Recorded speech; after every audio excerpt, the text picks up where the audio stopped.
Question number 3 में देखो, 3 identical rods है, तीनों का लेंथ एल के इक्वल है। Form to join to form an rigid, अच्छा इक्विलैटरल ट्रायंगल हमको बोल रहा है। तो एक इक्विलैटरल ट्रायंगल हमने यहाँ पे फॉर्म किया है। सो लेंथ आपको एल के इक्वल दे दिया है, और आइडेंटिकल रॉड है तो तीनों का मास भी सेम है। ठीक है। Radius of gyration about an axis passing through a corner and perpendicular to the plane of the triangle, जैसे मान लो ये एक्सिस है। ठीक है, तो इस एक्सिस के अबाउट आपको कैलकुलेट करना है। अब देखो, जैसे मान लो एक एक रॉड के लिए आप देखो, आपको ये फॉर्मूला याद होगा कि अगर एक रॉड है और एक एक्सिस एक एंड से पास हो रहा है थीटा एंगल पे, तो मोमेंट ऑफ इनर्शिया कितना था, ml²/3 times of sine square theta था। ठीक है, तो वही वाला कंसेप्ट को यूज करेंगे यहाँ पे। सपोज ये रॉड 1 और ये रॉड 2 हो गया। अच्छा, एक्सिस तो परपेंडिकुलर बोल रहा है ना हमको, ये वाला एक्सिस इसका जरूरत नहीं है। जैसे रॉड 1 और 2 के लिए क्या होगा, डायरेक्टली ये जो एक्सिस है एक एंड से पास हो रहा है परपेंडिकुलर टू द रॉड, तो इन दोनों के लिए मोमेंट ऑफ इनर्शिया तो ml²/3 हो गया डायरेक्टली। बात समझ में आ रहा है ये चीज। 1 और 2 के लिए डायरेक्टली मोमेंट ऑफ इनर्शिया हो गया ml²/3। रॉड और लास्ट वाले रॉड के लिए हम लोग क्या लिखेंगे, रॉड 3 के लिए क्या लिख सकते हैं। देखो, ये हो गया 1 और 2 के लिए, तो इंटू 2 प्लस ये रॉड 3 के लिए क्या होगा, इसका खुद का सेंटर ऑफ मास के अबाउट हमको मालूम है, उसको शिफ्ट करना है, तो ये डिस्टेंस आपको निकालना है। तो ये डिस्टेंस होगा कितना, एक परपेंडिकुलर से एक मिड पॉइंट से अगर आप परपेंडिकुलर ड्रॉप करोगे तो ये इस एंड को ज्वाइन करोगे, ये डिस्टेंस कितना होगा, कोई रूट बता थ्री सकता है। L by four √3L/2। √3L/2 या 4? 2। 2। टू। तो इसके लिए अबाउट सेंटर ऑफ मास हो गया ml²/12, उसको शिफ्ट कर देना है हमको √3L/2 से। तो ये मोमेंट ऑफ इनर्शिया हो गया। हमको रेडियस ऑफ गायरेशन पूछ रहा है, तो इसको किसके साथ इक्वेट करेंगे, total mass of the system into radius of gyration का स्क्वायर, यही होगा, है ना। तो टोटल मास 3m के इक्वल है, इंटू रेडियस ऑफ गायरेशन मान लो r के इक्वल है। तो इसमें वैसे डाउट नहीं आना चाहिए। मैं आपको ये भी बताते चलूंगा कौन से क्वेश्चन मतलब बनना चाहिए था, और कौन सा क्वेश्चन ठीक है डाउट हो सकता है। इसके बाद देखो क्वेश्चन 4, ये क्वेश्चन में ठीक है डाउट आता है। देखो, इसमें आपको बोल रहा है कि जो डिस्क है उसको हॉरिजॉन्टली आपने रखा है। ये इंपॉर्टेंट है क्वेश्चन में कि हॉरिजॉन्टली रखा है। तो मान लो टॉप व्यू देख रहे हैं, सपोज ये डिस्क है। अब ये इनिशियली घूम रहा था, है ना, आपने इसको एक सरफेस पर रख दिया और ये घूम रहा है। ठीक। तो इस पर एक ही फोर्स है जिसकी वजह से ये घूमना रुकेगा, और वो है फ्रिक्शन। ठीक है। तो फ्रिक्शन का टॉर्क हम लोग कैसे निकाल सकते हैं, कोई बता सकते हैं फ्रिक्शन का टॉर्क कैसे आएगा। फ्रिक्शन एक डिस्ट्रीब्यूटेड फोर्स है क्या, पूरे सरफेस पे लग रहा है ना, तो एक डिस्ट्रीब्यूटेड फोर्स है। जो टॉर्क आएगा बिकॉज ऑफ फ्रिक्शन वो एक डिस्ट्रीब्यूटेड टॉर्क है, आप बोल सकते हो। ठीक है। तो अगर डिस्ट्रीब्यूटेड है तो क्या टॉर्क निकालने के लिए इंटीग्रेट करना पड़ेगा हमको। क्वेश्चन नंबर 4 बहुत लोगों का डाउट है। अगर डिस्ट्रीब्यूटेड फोर्स है तो उसका टॉर्क निकालने के लिए क्या इंटीग्रेशन करना पड़ेगा, क्योंकि पूरे सरफेस पे लग रहा है। अब क्या हो रहा है कि फोर्स जो लग रहा है, जो टॉर्क लगेगा, रेडियल डिस्टेंस तो अलग अलग है एलिमेंट्स का, तो हम डायरेक्टली नहीं लिख सकते। तो जैसे मान लो कि आप स्मॉलर डिस्टेंस पे जाके एक एलिमेंट कंसिडर करो। ठीक है, सपोज स्मॉलर पे जाके dr थिकनेस का एक एलिमेंट ले लिया हमने। अब अगर ये घूम रहा है तो इस एलिमेंट पे क्या होगा, फ्रिक्शन का इस तरह से फोर्सेस लगेगा। अब नेट फ्रिक्शनल फोर्स कैलकुलेट करने का कोई सेंस नहीं है, क्योंकि नेट फ्रिक्शनल फोर्स आप निकालोगे तो वो तो जीरो ही आ जाएगा। तो उसका टॉर्क निकालेंगे हम लोग। अब क्योंकि ये रोटेट कर रहा है तो फ्रिक्शन काइनेटिक है, तो इसका वैल्यू हम लोग म्यू इंटू नॉर्मल लिखेंगे। तो नॉर्मल कैसे लग रहा है, इस पे ऐसे आउट ऑफ द बोर्ड लग रहा है, वेट लग रहा है mg अंदर की तरफ। तो इस एलिमेंट का वेट कितना है, इसका हम लोग मास कितना लिखेंगे। तो आप देखो यहाँ पर क्वेश्चन में आपको टोटल मास बोल दिया है कैपिटल M, और radius r uniform mass distribution का डिस्क है। तो इसका मास पर यूनिट एरिया सिग्मा कितना हो गया, मास डिवाइडेड बाई एरिया हो गया पाई कैपिटल R स्क्वायर। तो डीएम मास क्या होगा, sigma into area of the element 2 pi small r dr। ठीक है, तो m by pi capital R square into 2 pi small r dr, ये मास हो गया। सो पाई का टर्म कैंसिल आउट हो गया एक, ये वैल्यू आ जाएगा आपके पास 2 M बाई R² dr। ये मास हो गया। तो म्यू इंटू नॉर्मल मतलब mg, so 2 M by R² dr into G. ये हो गया फ्रिक्शनल फोर्स। यहां तक समझ में आया क्या? बोलो, यहां तक क्लियर है? नहीं किसी सर, को डाउट यहां तक? पिछली बार से हाँ समझ सर। में नहीं आया। हाँ। एक एलिमेंट का मास कैसे लिखोगे आप? मास लिखना है तो क्या लिखेंगे? मास पर unit area into area of the element. ठीक। अब फ्रिक्शनल फोर्स क्या लिखेंगे हम लोग? Mu into normal. तो इसका वेट लग रहा है एलिमेंट का अंदर की तरफ, वही नॉर्मल के इक्वल होगा। तो mu times of normal, normal मतलब mg, है ना, mass of the element into G. समझ में आ रहा है ये बात? बोलो बोलो। हाँ सर। ठीक है। अगर ये फ्रिक्शन, एक एलिमेंट पे आपने फ्रिक्शन लिख लिया तो टॉर्क क्या लिखोगे? टॉर्क हो जाएगा frictional force DF into centre से परपेंडिकुलर डिस्टेंस स्मॉलर।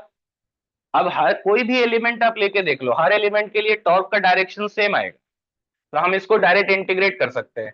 तो उस इक्वेशन में आप देखो 2 mu M by R² into G, ये सब कांस्टेंट टर्म है, integral of small r² dr।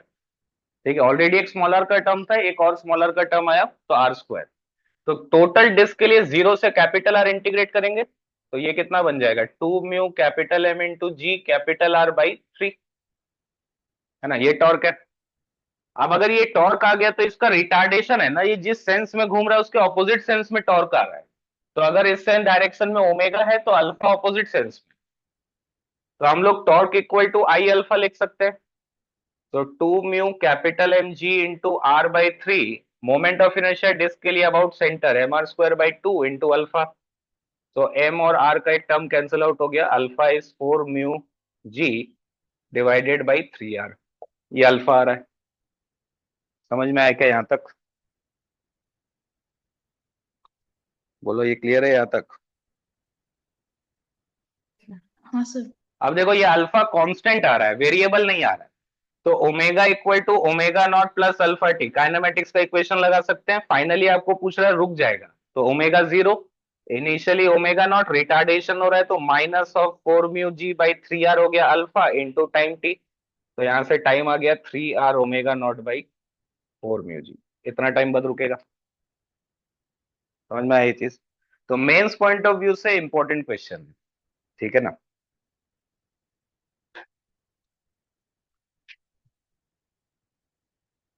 हो गया? सर एक मिनट रुक जाइए, लिख रहे हैं। लिखो लिखो।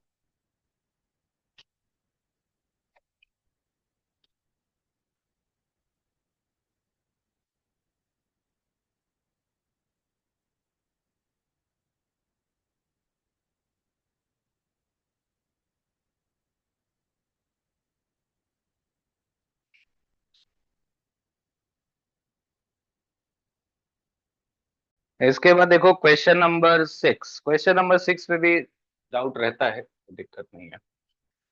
देखो, एक रिजिड बॉडी पे दो पॉइंट्स का वेलोसिटी आपको गिवन है। पॉइंट ए, इसका वेलोसिटी आपको दे दिया है 2053 डिग्री पे। और एक पॉइंट बी, इसका वेलोसिटी हमको दिया नहीं है, ये एंगल है 37 और लेंथ है 1 मीटर। यूनिफॉर्म रॉड है। हमको निकालना है angular velocity of the rod. देखो सिंपली काइनेमेटिक्स का क्वेश्चन है एक्चुअली में। आपको ये मालूम है कि along the rod relative velocity क्या होना चाहिए? जीरो। तो इस डायरेक्शन में कंपोनेंट v cos 37 और इसका कंपोनेंट कितना हो गया 20 cos 53। तो सबसे पहले तो हम ये कर सकते हैं v relative is zero along the rod, rigid body है ये। तो along the rod v relative zero करोगे तो कितना आएगा 20 cos 53 3/5, v cos 37 4/5। तो यहां से v आ जाएगा आपके पास 15। ये v आ रहा है। अब v अगर मिल गया तो ओमेगा हम लोग कैसे निकालते हैं? ओमेगा अगर दो पॉइंट्स का वेलोसिटी मालूम होता है तो एंगुलर वेलोसिटी का एक्सप्रेशन क्या है? v relative perpendicular to the rod divided by the distance between the two points. Omega is v relative perpendicular to the rod divided by length of the rod. ठीक। तो जैसे इसका component कितना हो गया, परपेंडिकुलर में 20 साइन 53 है ना, मतलब 4/5 16। इसका कंपोनेंट कितना हो जाएगा, v साइन 37, तो v हो गया 15 इंटू 3/5 मतलब 9। तो ऑपोजिट डायरेक्शन में है परपेंडिकुलर कंपोनेंट्स, तो ऐड हो जाएगा 16 plus 9 divided by length is 1, तो 25 रेडियन पर सेकंड का ओमेगा है। एक्चुअली रोटेशन का क्वेश्चन नहीं है ये, इसमें आपको ओमेगा पूछ रहा है क्वेश्चन में, ठीक है। लेकिन मान लो इसी क्वेश्चन में अगर आपको ये भी पूछा जाए कि what is the kinetic energy of the rod, ठीक है, सेम क्वेश्चन मान लो आपको पूछ लिया काइनेटिक एनर्जी बताओ रॉड का, तो कैसे करेंगे। तो आप देखो यहाँ पर आपको वेलोसिटीज तो मालूम चल गया, ठीक है, v का वैल्यू तो पता चल गया, ओमेगा का वैल्यू भी पता चल गया। तो मान लेते हैं इसका अगर काइनेटिक एनर्जी लिखना है, रॉड ट्रांसलेट भी कर रहा है रोटेट भी कर रहा है, ठीक है, तो half M VCM square plus half ICM omega square. तो ओमेगा तो पता है हमको, velocity of centre of mass चाहिए। तो मान लेते हैं सेंटर ऑफ मास के पास दो वेलोसिटी है v1 और v2, और ये घूम रहा है ओमेगा से। तो v1 v2 निकालने के लिए जैसे मान लो एंड ए को देखते हैं, तो एंड ए का वेलोसिटी आप v1 v2 के टर्म्स में क्या लिखोगे, राइट में velocity of centre of mass plus with respect to centre of mass upward direction में L/2 ओमेगा, ये लिखोगे, ठीक। तो आप इसको अब कंपेयर करो गिवन वैल्यूज से, हमको क्या वैल्यूज मालूम है, हमको मालूम है अपवर्ड डायरेक्शन में कितना है 16, और राइट डायरेक्शन में 20 cos 53 मतलब 20 इंटू 3/5 मतलब 12। तो अगर कंपेयर करेंगे तो v1 का वैल्यू कितना आ रहा है 12, और v2 plus L omega by 2 इसका वैल्यू हो गया 16। समझ में आ रहा है ये चीज, बोले यहां तक क्लियर है क्या। तो अगर v1 v2 मिल गया तो क्या सेंटर ऑफ मास का वेलोसिटी मालूम चल गया, और ओमेगा आपको ऑलरेडी मालूम है। तो आप काइनेटिक एनर्जी, ये दोनों इक्वेशन से आप v1 v2 निकाल सकते हो।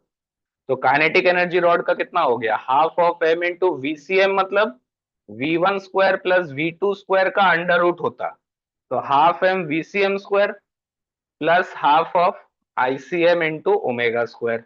यहां से आपको काइनेटिक एनर्जी मिलता रॉड का, ठीक है। तो काइनेटिक एनर्जी भी पूछा जा सकता है यहाँ पे,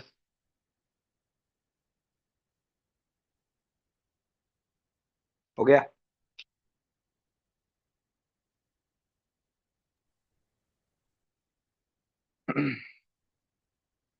ठीक है, उसके बाद क्वेश्चन नंबर 7 तो नहीं है, क्वेश्चन नंबर 8 भी नहीं है, क्वेश्चन नंबर 9।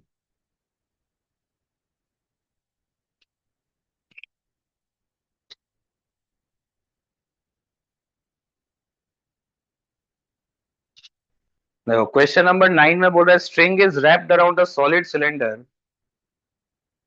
तो एक सॉलिड सिलेंडर है, mass M radius capital R, and the string is pulled vertically upward. तो ये स्ट्रिंग को हम ऊपर पुल कर रहे हैं। अब जितना फोर्स से आप पुल करते हो वही स्ट्रिंग में टेंशन है, ठीक है। And the centre of mass is prevented from falling downward. तो इसका एक वेट है डाउनवर्ड डायरेक्शन में mg। तो सेंटर ऑफ मास तो मूव नहीं कर रहा, लेकिन ये सिलेंडर ऐसे घूमेगा, तो ये अपनी जगह घूम रहा है बट ट्रांसलेट नहीं कर रहा, ठीक है ना। तो आइदर जैसे इसमें अगर ट्रांसलेट नहीं कर रहा, सेंटर ऑफ मास अगर रेस्ट पे है, तो एक्सेलरेशन क्या हो गया सेंटर ऑफ मास का, जीरो। तो एक्सेलरेशन जीरो होने का मतलब है जो टेंशन है, मतलब कि जो फोर्स आप लगा रहे हो that is equal to mg, ठीक। लेकिन सेंटर ऑफ मास के अबाउट एक टॉर्क है। अब देखो इसमें दिक्कत क्या है, अगर मैं इस तरह से स्टार्ट करता हूं, एसीएम मैंने क्या ले लिया जीरो, लेकिन आपको ये दिख रहा है कि इस पॉइंट का एक अल्फा, सेंटर ऑफ मास के अबाउट एक टॉर्क तो आ रहा है। अब टॉर्क आएगा तो अल्फा है यहाँ पर, ठीक। तो इस पॉइंट के पास एक एक्सिलरेशन है अपवर्ड डायरेक्शन में, कितना R alpha. Centre of mass का एक्सिलरेशन जीरो है, इस पॉइंट का एक्सिलरेशन जीरो नहीं है। अगर सेंटर से डिस्क अगर मूव नहीं कर रहा, सिलेंडर अगर मूव नहीं कर रहा, ट्रांसलेट नहीं कर रहा, तो सेंटर ऑफ मास का एक्सिलरेशन जीरो है, ठीक है ना। समझ में आ रहा है ये चीज,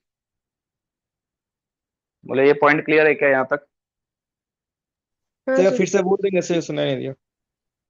सेंटर ऑफ मास मूव नहीं कर रहा है तो उसका एक्सेलरेशन जीरो होगा, हाँ सर। ठीक है, लेकिन सिर्फ सेंटर ऑफ मास का एक्सेलरेशन जीरो होगा, बाकी पॉइंट्स के पास एक्सेलरेशन होगा। ठीक है, तो एक एंगुलर एक्सेलरेशन तो है, तो सेंटर ऑफ मास के अबाउट आप टॉर्क लिखोगे तो क्या लिखोगे? Tension into radius is moment of inertia is mr square by 2 into alpha. ठीक, तो यहां से आपके पास टेंशन का वैल्यू कितना आ गया? m into R alpha by 2, ये टेंशन हो गया। ठीक, अब ये टेंशन का वैल्यू तो mg के भी इक्वल है, तो आपको अल्फा का वैल्यू यहां से कितना मिल गया? 2g by R. This is the value of alpha.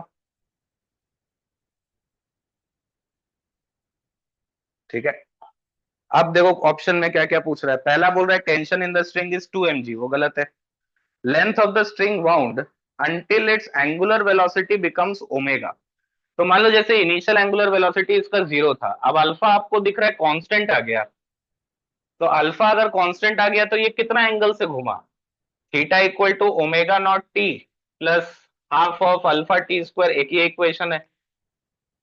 ठीक, लेकिन यहाँ पर टाइम का कोई टर्म है नहीं हमारे पास, मतलब टाइम के टर्म्स में हम इंटरेस्टेड नहीं है सॉल्व करने में। एक और इक्वेशन क्या है? Omega square equal to omega naught square plus 2 alpha into theta.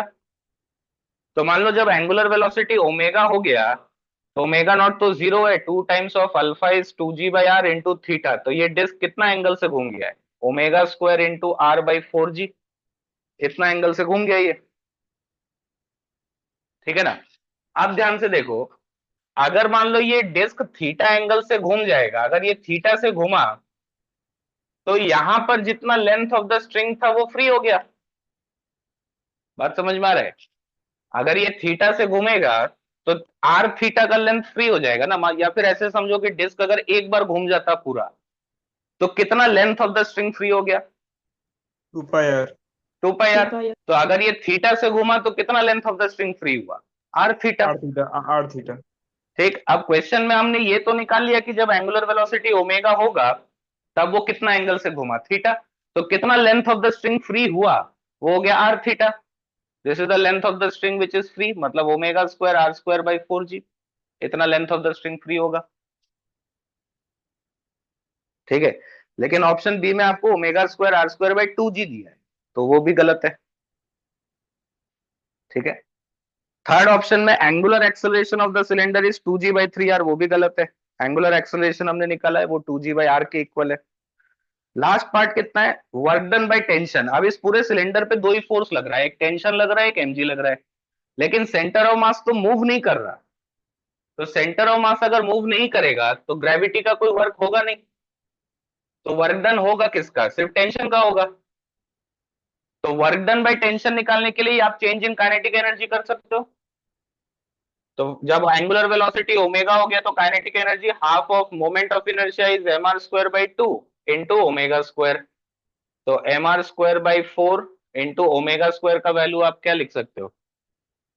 Answer कौन से ऑप्शन कौन से टर्म्स में दिया है? अच्छा, ओमेगा स्क्वायर के टर्म्स में दिया है, तो यही आंसर है। समझ में आ रहा है ये चीज? यही आंसर दिया है ना, लास्ट ऑप्शन यही है। ठीक है, क्लियर है क्या यहां तक? हाँ सर। ठीक है, नाइन्थ के बाद 10th तो नहीं है, 11 भी नहीं है, क्वेश्चन नंबर 12।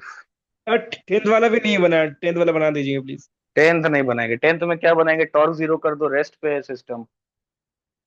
10th वाला क्वेश्चन में क्या डाउट आ गया?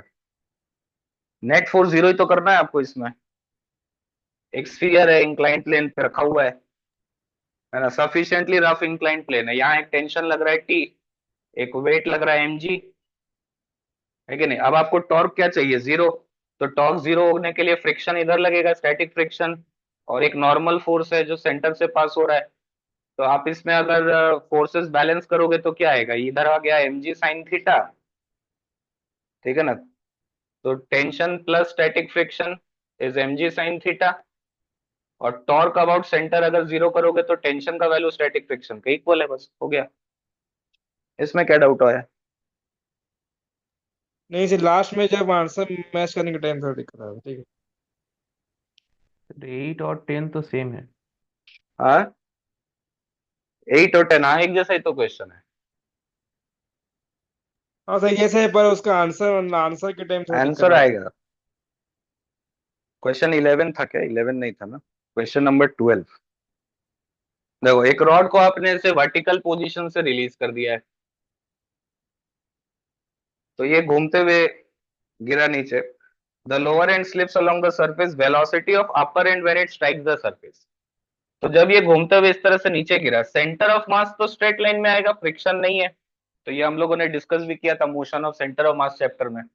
तो सेंटर ऑफ मास इसका स्ट्रेट लाइन में आएगा नीचे। तो मान लेते हैं इस तरीके से, ये एंड ए था, ये बी था। तो ये पॉइंट ए आ गया यहाँ पर, ये बी आ गया।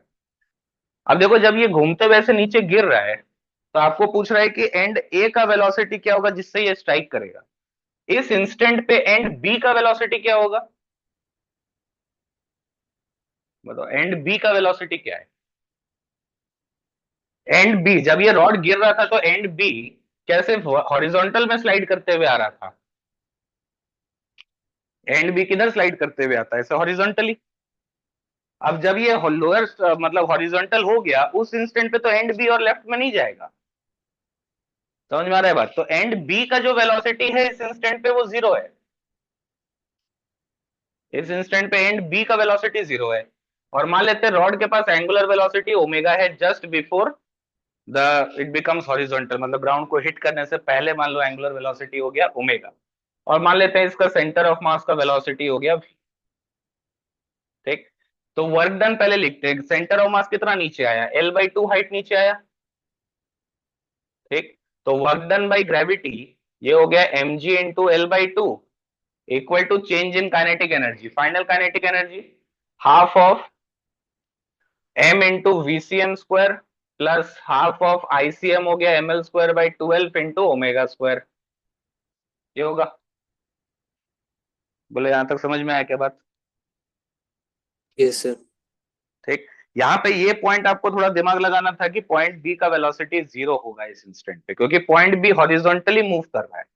तो जब ये रॉड वर्टिकल हो जाएगा तो पॉइंट बी ऑब्वियसली मूव नहीं कर रहा होगा हॉरिजॉन्टली।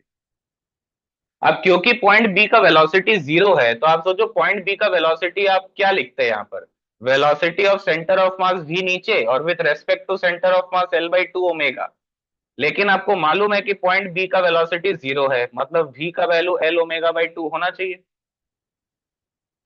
तो एंड ए का वेलोसिटी आप क्या लिखते हैं? सेंटर ऑफ मास का वेलोसिटी v नीचे प्लस L/2।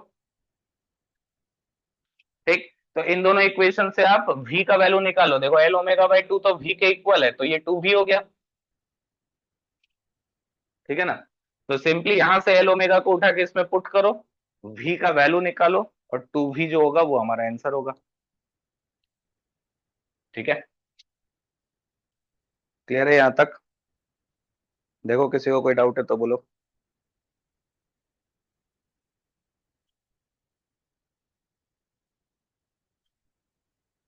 नहीं है। ठीक है, उसके बाद 13 तो नहीं है, 14।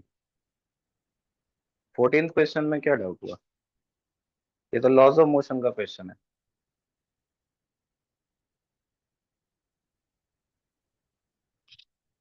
पहला केस में क्या होगा? अगर एक कॉर्ड रैप्ड है यहाँ पे फ्लाईव्हील पे, रेडियस आपको दे दिया है, तो पहला केस में अगर आप डायरेक्टली पुल कर रहे हो 50 न्यूटन का फोर्स से, तो जो टेंशन है वही 50 न्यूटन है।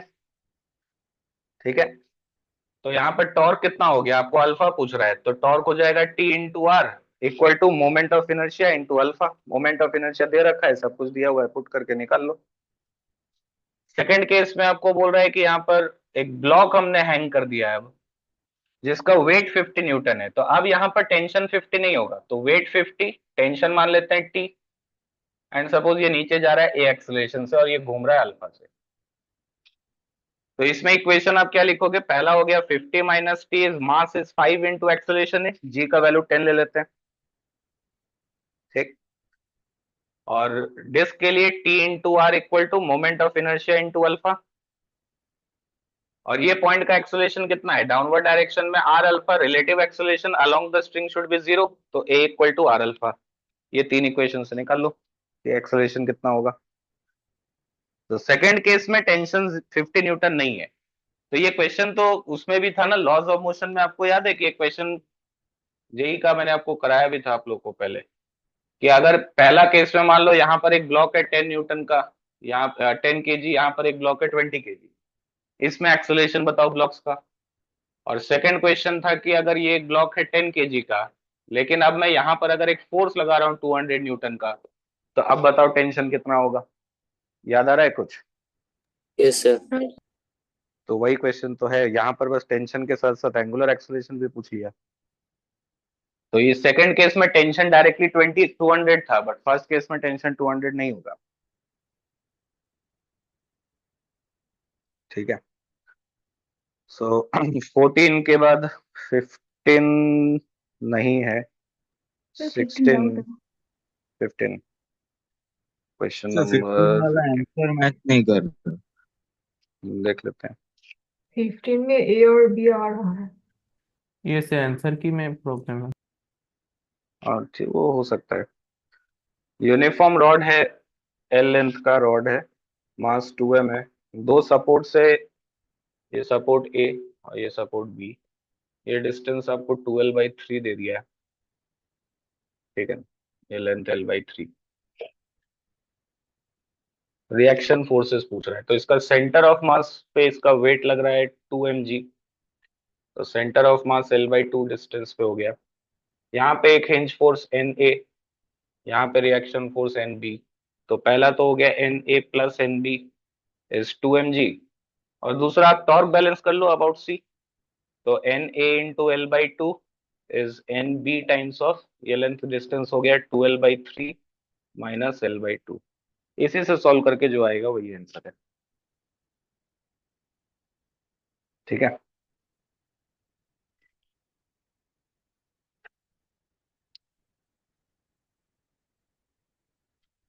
क्वेश्चन नंबर 16 तो देखो, साइड व्यू अगर आप देखोगे तो यही वाला क्वेश्चन है सेम। ये क्वेश्चन तो किए थे ना क्लास में।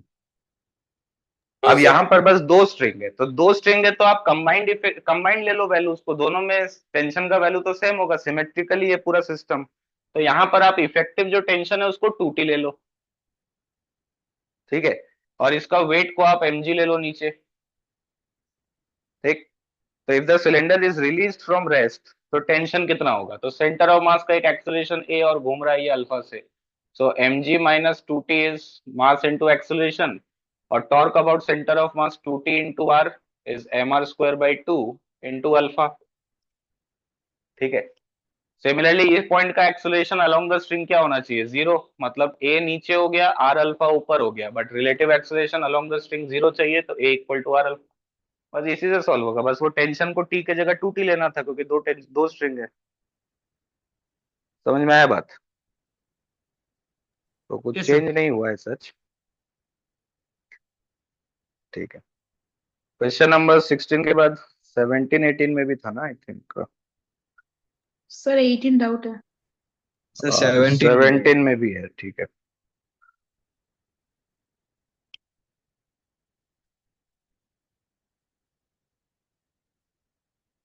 देखो question number 17, uniform rod is at rest on a smooth horizontal surface to turn through. अरे बेटे, इस पे डाउट आ गया 17 में। एक रॉड है, मास आपको दिया हुआ है, लेंथ एल दिया हुआ है, एक इम्पल्स लगाया आपने यहाँ पॉइंट पी पे, तो ये तो सिस्टम फ्री है मूव होने के लिए, हॉरिजॉन्टली रखा हुआ है, हॉरिजॉन्टल सरफेस पे, मतलब ग्रेविटी का रोल नहीं है। तो इम्पल्स लगाने की वजह से सेंटर ऑफ मास के पास एक वेलोसिटी आ गया और ये घूमने लगा। तो इम्पल्स इक्वल टू क्या होता है, चेंज इन मोमेंटम, मतलब mass into velocity of centre of मास। ये आपका पहला इक्वेशन। सेकेंड इक्वेशन, वो हम लोग क्या लिखेंगे, change in angular momentum equal to क्या था, integral of tau dt। Integral tau dt मतलब एंगुलर इंपल्स। एंगुलर इंपल्स क्या था, लीनियर इंपल्स, उस पे परपेंडिकुलर डिस्टेंस, तो लीनियर इंपल्स से p, perpendicular distance L/2। Angular momentum क्या लिखोगे, देखो सेंटर ऑफ मास के अबाउट ही लिख रहे हैं हम लोग, तो m RCM क्रॉस VCM वाला टर्म तो जीरो हो गया, क्या बच गया, ICM इंटू ओमेगा, तो रॉड के लिए ICM ml²/12 इंटू ओमेगा, यही है ना। तो यहां से आप p का वैल्यू आपको, या p के टर्म्स में निकालना है हमको क्वेश्चन में, तो ओमेगा कितना हो गया यहाँ से, ये हो जाएगा 6p/ml, ये ओमेगा हो गया। तो इम्पल्स एक बार लग गया, एक बार आपने इम्पल्स लगा दिया, उसके बाद तो कोई फोर्स नहीं है रॉड पे, कोई टॉर्क नहीं है, तो ओमेगा फिर क्या रह जाएगा, कांस्टेंट। ठीक, तो ओमेगा अगर सर कांस्टेंट हो गया तो 90 डिग्री से घूमने में कितना टाइम लगेगा, theta equal to omega T, मतलब पाई/2 से इक्वल करना है आपको। ठीक है ना, तो टाइम कितना हो गया, पाई/2 ओमेगा, तो पाई/2 इंटू 6p/ml, ये आंसर होगा। ठीक है, मास का वैल्यू आप पुट कर लेना। सर हाँ, सर वो तो ml²/3 होना चाहिए। सेंटर ऑफ मास के अबाउट लिख रहे हैं, एंगुलर मोमेंटम और centre of mass, centre of mass के अबाउट ml²/12 होता है ना। क्या रॉड का मोमेंट ऑफ इनर्शिया ml²/12 होता है सेंटर के अबाउट, सेंटर ऑफ मास के अबाउट। हाँ ठीक है, आप 3 लेके कर दिए क्या। हाँ सर, वो पी पर इम्पल्स लग रहा है तो नहीं तो ml²/3 लिख स्पी पे लग रहा है, लेकिन वो तो सिस्टम फ्री है ना ट्रांसलेट रोटेट होने के लिए, तो हम सेंटर ऑफ मास के अबाउट लेंगे। ठीक हाँ है, सर।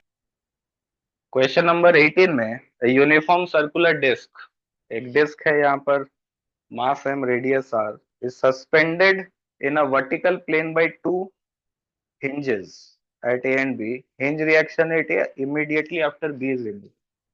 तो देखो, जैसे आप रॉड के लिए ये वाला क्वेश्चन किए थे कि रॉड को हॉरिजॉन्टल पोजीशन पे लाके छोड़ दिए, तो हिंज फोर्स बताओ, वही सेम क्वेश्चन है, बस यहाँ पे रॉड के जगह डिस्क दे दिया आपको।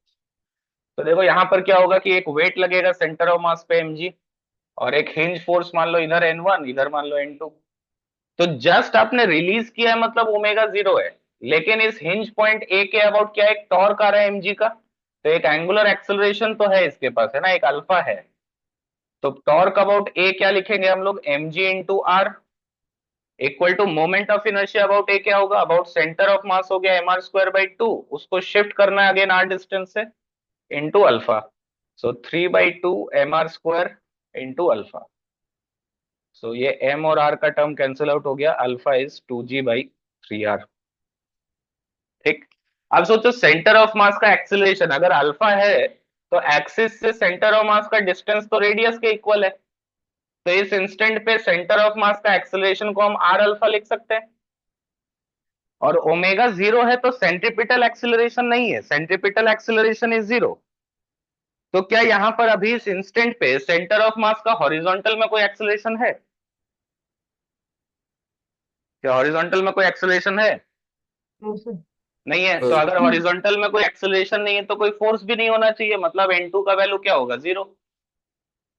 और वर्टिकल में एक एक्सेलरेशन है, तो वर्टिकल में इक्वेशन क्या होगा, mg minus n1 is mass into acceleration of centre of mass which is r alpha. तो देखो यहां से आप अल्फा को इस पे पुट कर लो, n1 मिल गया आपको, वही हिंज फोर्स है। समझ में आया बात।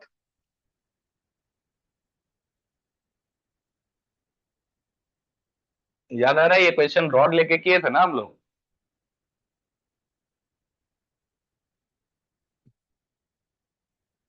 भूल गए क्या। हाँ सर किए थे। ठीक है, उसके बाद क्वेश्चन नंबर 19, ये इसमें तो क्या डाउट हुआ, अच्छा ये एंगुलर मोमेंटम, देखो पार्टिकल को आपने प्रोजेक्ट किया स्पीड v0 से एट एन एंगल 45, मतलब इस डायरेक्शन में v0/√2, और ऊपर हो गया v0/√2। Magnitude and direction of angular momentum at t equal to v0/g। तो angular momentum about a point equation क्या था, r क्रॉस p, जिसको आप m इंटू v वेक्टर लिख सकते हो। तो किसी भी टाइम t पर इसका वेलोसिटी क्या होगा, हॉरिजॉन्टल वेलोसिटी तो हमेशा v0/√2 ही रहेगा, और वर्टिकल डायरेक्शन वाला velocity initial velocity minus of g into T, J cap. तो आपको टाइम दे रखा है, उसको आप पुट करोगे तो आपको वेलोसिटी मिल गया।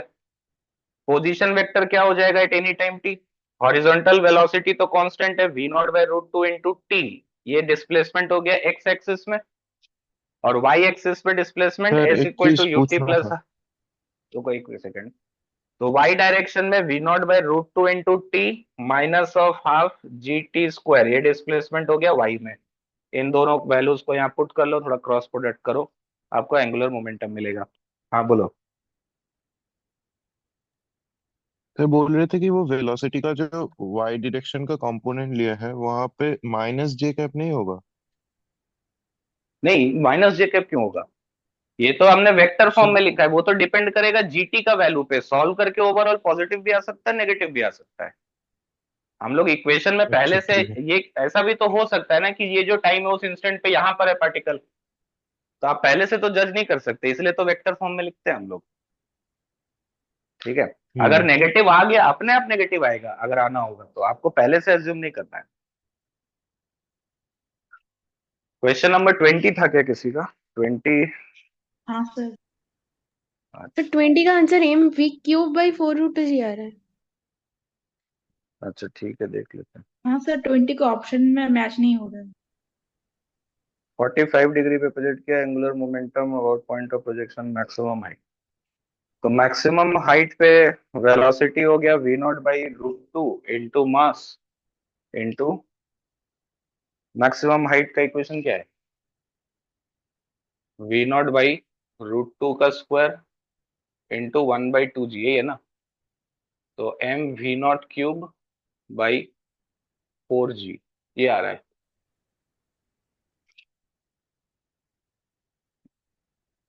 हाँ, ऑप्शन मैच नहीं कर रहा, ये आएगा। ठीक है। 21 था क्या किसी का? 21, 21, 21 भी तो क्लास में किया हुआ क्वेश्चन। ये पहला क्वेश्चन ही था आई थिंक क्लास में जो हमने किया था। 21 में एक डिस्क है आपके पास, मास एम रेडियस आर, इसको आपने एक वेलोसिटी दे दिया v और एक एंगुलर वेलोसिटी दे दिया ओमेगा। ओमेगा का value v/3r। Magnitude of total angular momentum of the disc about the axis perpendicular passing through the bottom most point O. ये तो वो, ये क्वेश्चन याद है, इससे इससे भी बढ़िया क्वेश्चन हमने किया था क्लास में कि डिस्क के ऊपर एक पॉइंट है P, याद है वो क्वेश्चन? उस पॉइंट के अबाउट आप एंगुलर मोमेंटम बताओ।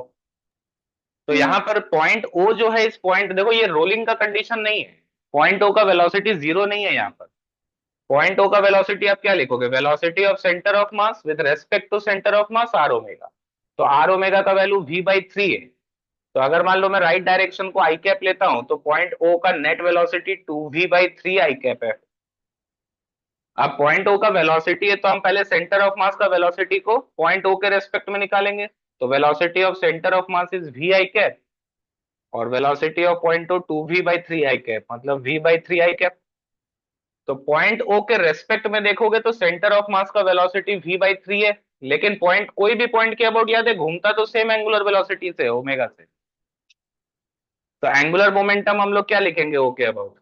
सेंटर ऑफ मास का मोमेंटम हो गया mv/3, इसका लाइन ऑफ मोशन पे परपेंडिकुलर हो गया r, direction into the board, plus second term क्या था? पहला तो हो गया mrcm cross vcm, second term था icm ओमेगा। तो ICM is mr²/2 into omega, omega भी इंटू द बोर्ड है। ठीक है। तो आप ओमेगा और v में जो भी रिलेशन दिया उसको पुट करके, मतलब v के टर्म्स में निकालना है, तो ओमेगा को आप रिप्लेस कर लो v/3r, यहाँ पे ये आ जाएगा, डायरेक्शन इनटू द बोर्ड। समझ में आया क्या बात? 22 है क्या? सर 22 था क्या? हाँ सर। यूनिफॉर्म इज इम्पल्स लगाया आपने, वेलोसिटी और ये अभी जो रॉड का एक क्वेश्चन किए थे वही वाला क्वेश्चन है सेम। एक रॉड पे जो इम्पल्स लग रहा था वही सेम क्वेश्चन। तो यहाँ पर आपने एक इम्पल्स लगाया जिसकी वजह से सेंटर ऑफ मास के पास एक वेलोसिटी आएगा, और आपको दिख रहा है सेंटर के अबाउट क्या हो रहा है, इस इम्पल्स का एक टॉर्क है, तो एक एंगुलर वेलोसिटी भी आएगा ओमेगा। तो ये हाइट आपको दे रखा है r/2, और स्फीयर है ये, है ना? क्वेश्चन में निकालना क्या है? सेंटर ऑफ मास का वेलोसिटी। तो directly linear momentum is mass into velocity of centre of मास। तो पहला तो आंसर हो गया p/m। एंगुलर वेलोसिटी के लिए आप equation, change in angular momentum about c is integral of tau dt। तो इम्पल्स का टॉर्क कितना है? इम्पल्स इनटू उसका लाइन ऑफ एक्शन पे परपेंडिकुलर r/2, ये हो गया angular impulse. Angular momentum about C क्या होगा, हम सेंटर ऑफ मास के अबाउट लिख रहे हैं, तो अगेन आरसीएम क्रॉस वीसीएम वाला टर्म हो गया 0, बच गया आईसीएम। आईसीएम सॉलिड स्फीयर है तो 2/5 mr² इंटू ओमेगा, यहां से ओमेगा आ जाएगा। सेम क्वेश्चन है ना जो रॉड के लिए अभी किए थे हम लोग, याद है? हाँ सर। ठीक है, उसके बाद 23 है क्या, देख लेते हैं। 23 है,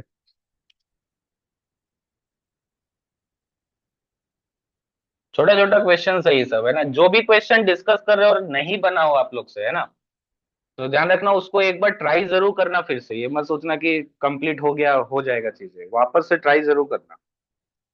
23 में देखो कि डिस्क, आप एक डिस्क है जो घूम रहा था ओमेगा से, उसके बाद सडनली आपने एक पॉइंट पर इसको हुक कर दिया, तो देखो जो भी इंपल्स पॉइंट होगा, जैसे यहाँ पॉइंट पी पर हुक किया, तो जो भी इंपल्सिव फोर्स होगा सब पॉइंट पी से ही पास कर रहा होगा, तो हम बोल सकते हैं कि पॉइंट पी के अबाउट जो नेट टॉर्क है वो 0 है, तो एंगुलर मोमेंटम अबाउट पी क्या होगा, कंजर्व होगा। लेकिन जैसे ही वो हुक हो गया पॉइंट पी के अबाउट, तो अब वो पी के अबाउट प्योर रोटेशन में आ जाएगा, पी के अबाउट घूमने लगेगा, मान लेते हैं ओमेगा डैश से। तो angular momentum about a point हम लोग कैसे लिखते हैं, M RCM cross VCM plus ICM omega, लेकिन ये ट्रांसलेट नहीं कर रहा था। क्वेश्चन में क्या बोला है कि डिस्क सिर्फ घूम रहा था, तो वीसीएम तो ऐसे ही 0 है, तो क्या बच गया आईसीएम। आईसीएम हो गया आपके पास mr²/2 इंटू ओमेगा, ये इनिशियल एंगुलर मोमेंटम हो गया about P. Final angular momentum क्या होगा, अब वो पॉइंट पी के अबाउट प्योर रोटेशन में आ गया, फिक्स्ड एक्सिस रोटेशन हो गया एक तरह का। तो इसका इक्वेशन क्या बनेगा, moment of inertia about P into omega, तो moment of inertia about P क्या होगा, about centre of mass is mr²/2, उसको शिफ्ट करेंगे r डिस्टेंस से इंटू ओमेगा डैश, ये होगा ओमेगा डैश। समझ में आया क्या बात, सिंपल एक एक लाइन का क्वेश्चन है, बस अप्लाई यस सर। करने के लिए दिए थे ये सब। अगला असाइनमेंट जो आपको बाद में देंगे वो एडवांस का देंगे, ये पूरा असाइनमेंट मेंस का ही था, एक आध क्वेश्चन थोड़ा छोड़ दो तो, अगर बाकी मोस्टली मेंस लेवल का ही था। ठीक है, उसके बाद 24, देखो इसके बाद भी 24 बाकी है कुछ रोटेशन का, क्या चीज, डीपीपी वगैरह। क्या क्या, इसके बाद भी आप और देंगे क्वेश्चंस डीपीपी का, मतलब रोटेशन का? रोटेशन तो तुम 2 साल बनाओ ना, कोई दिक्कत नहीं है, 12 का एंड तक बनाते रहो, खत्म होने वाला टॉपिक थोड़ी है, कुछ ना क्वेश्चन का एंड है। देखो क्वेश्चन नंबर 24 में भी डाउट है, 24 भी मैंने क्लास में करा रखा है, एग्जैक्टली सेम क्वेश्चन, याद है एक डंबल वाला क्वेश्चन कराए थे आप लोग को। देखो एक मासलेस रॉड से आपने कनेक्ट किया है दो पार्टिकल्स को, two small balls A and B connected by a light rod, मतलब मासलेस रॉड है। 24 का बस सी पार्ट वाला पार्ट, बस सी ऑप्शन जो है वो ना वो तो वाला। ऐसे थोड़ी होता है, एक पार्ट क्या होता है, पूरा ही क्वेश्चन हो जाएगा। ठीक है, अच्छा ये मान लो वी नॉट वेलोसिटी से एक दूसरा पार्टिकल यहाँ पर गया और स्टिक कर गया इसमें, ई का वैल्यू कितना है, 0 दिया है ना हमको, स्टिक्स टू इट, तो स्टिक कर गया, तो ये मास m है और यहाँ पे टोटल मास 2m हो गया, तो सेंटर ऑफ मास मान लो यहाँ पर आ गया, ये डिस्टेंस कितना हो जाएगा, ये हो जाएगा L/3। अब लीनियर मोमेंटम कंजर्व होगा, तो सेंटर ऑफ मास के पास एक वेलोसिटी है और घूमने लगेगा ओमेगा से, तो इसका वेलोसिटी आप क्या लिखोगे, velocity of centre of mass है ना v, plus with respect to centre of mass L⍵/3, तो अगर v और ओमेगा मिल गया तो हो जाएगा पॉइंट b का वेलोसिटी, तो v तो आ जाएगा मोमेंटम कंजर्वेशन से mv0 initial momentum, final total mass हो गया 3m into velocity of centre of मास, यहां से आपको सेंटर ऑफ मास का वेलोसिटी मालूम है। और second angular momentum about centre of मास क्या होगा, कंजर्व कर लोगे इसके बाद, हाँ सर हो जाएगा। बोलो बोलो, हो जाएगा ना। हाँ जी सर हो हाँ जाएगा। हो जाएगा। 25 है क्या, 25 हाँ देखना सर। पड़ेगा। अच्छा यस सर। देखो 25 में एक बॉल, रोटेटिंग बॉल मतलब सॉलिड स्फीयर है ना, तो just before it hits the ground इसका सेंटर का वेलोसिटी v0 है और ये घूम रहा था ओमेगा से, तो देखो इस पर एक तो नॉर्मल का इंपल्स लगा इंटीग्रल एनडीटी, और एक फ्रिक्शन है, तो फ्रिक्शन का भी इंपल्स होगा म्यू इंटीग्रल एनडीटी। ठीक है, तो जस्ट आफ्टर कोलिजन आपको बोल दिया है कि सेंटर का वेलोसिटी का वर्टिकल कंपोनेंट हो गया v/2, लेकिन अब इंपल्स लगा है हॉरिजॉन्टल में, तो हॉरिजॉन्टल में भी एक वेलोसिटी आएगी। ठीक है, अब इंपल्स लग रहा है, आपको दिख रहा है सेंटर के अबाउट क्या हो रहा है, फ्रिक्शन का जो इंपल्स है उसका एक टॉर्क भी है, तो टॉर्क है तो ओमेगा बदलेगा। अब ओमेगा फाइनली क्लॉकवाइज होगा या एंटी क्लॉकवाइज होगा हमको मालूम नहीं। ठीक है, मान लेते हैं कि क्लॉकवाइज सेंस में रह गया, कुछ वैल्यू ओमेगा 1 हो गया। तो पहला इक्वेशन तो मैं वर्टिकल डायरेक्शन में अगर इक्वेशन लिखूं, तो सपोज अपवर्ड डायरेक्शन पॉजिटिव है, राइट डायरेक्शन पॉजिटिव है, तो अपवर्ड डायरेक्शन में इंपल्स हो गया इंटीग्रल एनडीटी, मोमेंटम का चेंज कितना होगा m into final velocity v/2, ठीक, माइनस इनिशियल वेलोसिटी कितना हो जाएगा, अच्छा ये v0, ये v0 ही है एक्चुअली में ना, v0/2 ही है ये, और इनिशियल वेलोसिटी नीचे था तो माइनस v0, मतलब 3m v0/2, ये इंपल्स का वैल्यू हो गया। हॉरिजॉन्टल में इक्वेशन लिखेंगे तो इंपल्स का value mu integral NDT equal to mass into final velocity v1 हो गया, हॉरिजॉन्टल में इनिशियल 0 था, तो म्यू इंटू एन का वैल्यू आपको मालूम है इंटीग्रल एनडीटी का, 3m v0/2 is m v1, तो यहां से v1 का वैल्यू आपको पता है 3 म्यू v0/2, ये v1 का वैल्यू है। ठीक, क्वेश्चन में हमको निकालना है, अच्छा इंपल्स का वैल्यू, इंपल्स का वैल्यू आ जाएगा, इंपल्स का वैल्यू यहां से वैल्यू ऑफ इंपल्स, अच्छा वैल्यू ड्यू टू इंपल्स नहीं, value of impulse from the ground है, मतलब कि नेट इंपल्स ग्राउंड से कितना लगा, फ्रिक्शन और नॉर्मल, उनका रिजल्टेंट निकालना है आपको। तो इंटीग्रल एन डी टी का वैल्यू तो पता है, तो नेट इंपल्स का वैल्यू आ जाएगा क्या, नेट इंपल्स का वैल्यू निकाल लोगे, दोनों को स्क्वायर करके अंडर रूट ये करना है ना, तो ग्राउंड से जो नेट इंपल्स लगेगा उसका वैल्यू क्या लिखोगे आप, under root of 1 plus mu square into integral of NDT, तो इंटीग्रल एनडीटी तो आपको मालूम है, उसको पुट करोगे तो ये ग्राउंड से नेट इंपल्स हो गया। उसके बाद पूछ रहा ओमेगा का वैल्यू बताओ,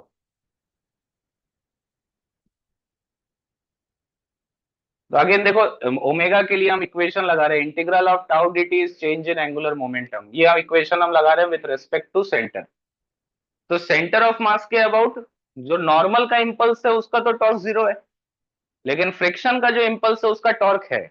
अब डायरेक्शंस का थोड़ा ध्यान दो, देखो ये इसका जो टॉर्क है उसका डायरेक्शन क्या आएगा, आर क्रॉस एफ करेंगे तो आउट ऑफ द बोर्ड आएगा, तो suppose out of the board को हम पॉजिटिव ले रहे हैं, तो इस इंपल्स का टॉर्क हो गया mu integral of N dt into R equal to angular momentum, solid sphere दिया है ना, हाँ सॉलिड स्फीयर है, तो moment of inertia 2/5 mr²,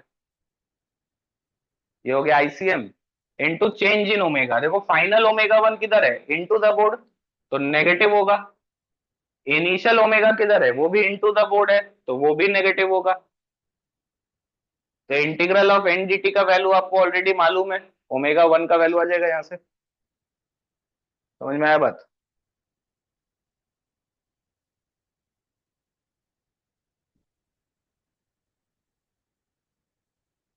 twenty six है क्या, 26, हाँ सर है। 26 सर। ये हो गया, इधर मिटा दे, हाँ सर। Yes sir. देखो 26 में एक पार्टिकल स्लाइड करते हुए आया और एक यूनिफॉर्म रॉड से कोलाइड कर गया, तो रॉड का डिफ्लेक्शन बता, स्टिक कर गया, तो देखो ये रॉड तो हिंज्ड है यहाँ पर, जस्ट बिफोर कोलिजन इस पार्टिकल का m मास का पार्टिकल है और रॉड का मास कैपिटल M है, तो इसका वेलोसिटी u का वैल्यू क्या अंडर रूट ऑफ 2gh होगा, है ना, h हाइट स्लाइड करते हुए आया, फ्रिक्शन है नहीं, तो कितना स्पीड से कोलाइड करेगा, अंडर रूट ऑफ 2gh से। जस्ट आफ्टर कोलिजन हमको क्या दिखेगा, अब इसके बाद कर सकते हो, ये क्वेश्चन किए थे ना क्लास में, ई का वैल्यू 0 लेके कितना ऊपर जाएगा, स्टिक कर गया यहाँ पे, मान लो एंगुलर वेलोसिटी ओमेगा हो गया, तो इस पर एक इंपल्स लगा, पार्टिकल पे एक इंपल्स लगा, नेट इंपल्स तो पॉइंट ए के अबाउट 0 है, ध्यान रखना हिंज का भी इंपल्स था, है ना, ये क्वेश्चन निकाले थे हम लोग, हिंज का इंपल्स का वैल्यू बताओ, तो पॉइंट ए के अबाउट नेट टॉर्क क्या है, 0, angular momentum about A is conserve. तो पार्टिकल का angular momentum mu into L है कि नहीं, डायरेक्शन क्या है, आर क्रॉस पी करेंगे into the board, suppose positive ले रहे हैं। फाइनल एंगुलर मोमेंटम क्या हो जाएगा, फिक्स्ड एक्सिस रोटेशन है, तो मोमेंट ऑफ इनर्शिया रॉड के लिए capital M square by 3, particle के लिए M L square into omega, तो यहां से आपको ओमेगा मिल जाएगा। ठीक, उसके बाद पूछ रहा है कि कितना एंगल तक घुमा, मान लो यहां तक गया घूम के, तो वर्क एनर्जी थ्योरम। ठीक है, तो इनिशियल एंगुलर वेलोसिटी तो आपको मालूम है omega, final angular velocity 0, work energy theorem से निकाल सकते हो ओमेगा थीटा का value. Work done by gravity, particle कितना हाइट ऊपर गया, पार्टिकल कितना हाइट ऊपर जाएगा, माइनस ऑफ वर्क डन हो जाएगा small M G times of L 1 minus cos theta, ये पार्टिकल पे ग्रेविटी का वर्क है। रॉड का सेंटर ऑफ मास उस पे वो भी तो ऊपर गया, उसका work done minus capital M G into L by two 1 minus cos theta, ये हो गया total work done by gravity. Final kinetic energy 0, just after collision कितना काइनेटिक एनर्जी है, half of moment of inertia capital M L square by 3 plus particle के लिए M L square, ये हो गया moment of inertia into omega square, यहां से जो ओमेगा आपने निकाला उसको पुट करो, आपको थीटा मिलेगा। समझ में आया, देखने में लग रहा है क्वेश्चन या ऑप्शन देखने में आपको लग रहा है बड़ा बड़ा बड़ा, कुछ है नहीं वैसा, क्या ये टफ है क्या ये क्वेश्चन, ऐसा क्वेश्चन नहीं किए थे क्लास में हम लोग कि पार्टिकल आकर कोलाइड कर गया लोअर एंड पे, स्टिक कर गया, तो ओमेगा बताओ just after collision. Yes, sir. हाँ सर। तो वही क्वेश्चन तो था, थोड़ा सा रिप्रेजेंटेशन बदल दिए तो घबरा गए। उसके बाद ये वाला पैसेज देख लेते हैं, ये हो गया, मिटा दें। सर एक मिनट।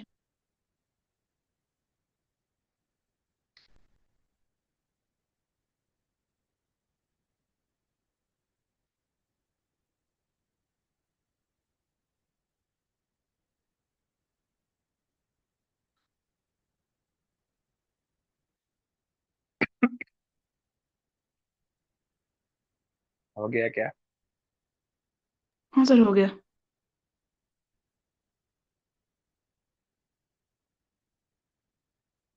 देखो ये क्वेश्चन भी किया हुआ है, जो पैसेज वाला क्वेश्चन है, यानी क्लास में एक और क्वेश्चन किए थे कि एक रॉड हॉरिजॉन्टली रखा हुआ है एक टेबल पे, पार्टिकल आके हिट किया एक एंड पे और स्टिक कर गया, याद है वो क्वेश्चन, तो स्टिक कर गया तो उसका एंगुलर वेलोसिटी बताओ, ये था ना ये सब क्वेश्चन हम लोग।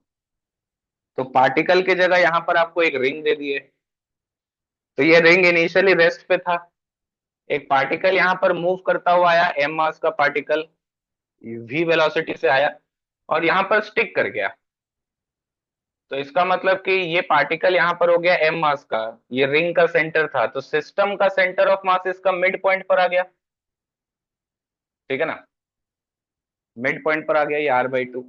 अब दिख रहा है कि इस पूरे सिस्टम को अगर लेंगे तो इस सिस्टम पे कोई नेट इंपल्स तो है नहीं, तो लीनियर मोमेंटम हॉरिजॉन्टल में कंजर्व होगा, तो सेंटर ऑफ मास का वेलोसिटी मान लो v1 हो गया और ये घूमने लगा ओमेगा से, तो पहला लीनियर मोमेंटम कंजर्व करेंगे तो mv equal to 2m into v1, तो v1 का वैल्यू हो गया v बाई टू। उसके बाद यहाँ पे कौन से पॉइंट के अबाउट इंपल्स का टॉर्क 0 है,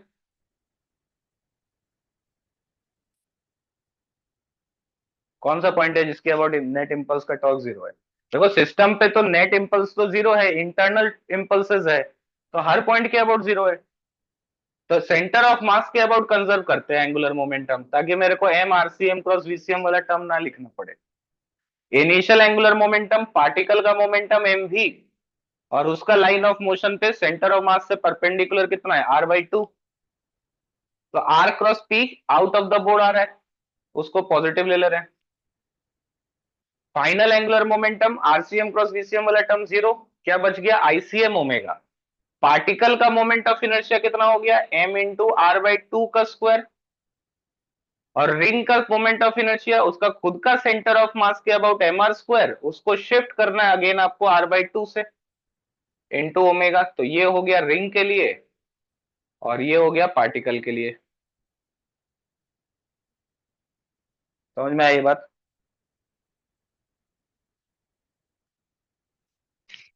तो यहाँ हाँ से सर। थोड़ा कैलकुलेट कर लेते हैं भाई, mv इंटू r/2, यहाँ पे आ गया 3/2 mr² इंटू ओमेगा। तो m और r कैंसिल आउट हो गया, 2 कैंसिल आउट हो गया, ओमेगा हो गया आपके पास v/3r। ठीक। अब क्या पूछ रहा है क्वेश्चन में? देखो पहला में पूछ रहा है काइनेटिक एनर्जी इज कंजर्व। दिख रहा है कि कोलिजन इन इलास्टिक है, इन इलास्टिक कोलिजन में कंजर्व नहीं होता kinetic energy. Momentum is conserve, वो सही है। Angular momentum is not conserve, वो गलत है, एंगुलर मोमेंटम कंजर्व है। Velocity of bullet in the ground frame just after collision. तो देखो जस्ट आफ्टर कोलिजन आपको सेंटर ऑफ मास का वेलोसिटी तो मालूम चल गया v1, और ओमेगा भी मालूम है। तो बुलेट का वेलोसिटी क्या लिखोगे? सेंटर ऑफ मास का velocity plus centre of mass के रेस्पेक्ट में r/2 ओमेगा। तो v1 हो गया आपके पास v/2, और r ओमेगा बाई 2 मतलब हो गया यहाँ पर v/6, है ना। तो 4/6 2v/3, ये होगा बुलेट का velocity. Velocity of centre of mass of the hoop, मतलब ये सिस्टम का सेंटर ऑफ मास नहीं, इस रिंग का सेंटर ऑफ मास का वेलोसिटी बताना है आपको। तो सेंटर ऑफ मास सिस्टम का जो सेंटर ऑफ मास है उसका velocity v1 with respect to centre of mass left में हो जाएगा r/2 ओमेगा। तो कितना बनेगा सेंटर ऑफ मास का सेंटर का वेलोसिटी कितना हो जाएगा? वो हो जाएगा v1 minus of r omega by 2। तो v1 हो गया v/2 माइनस ऑफ v/6, तो v/3 ये होगा।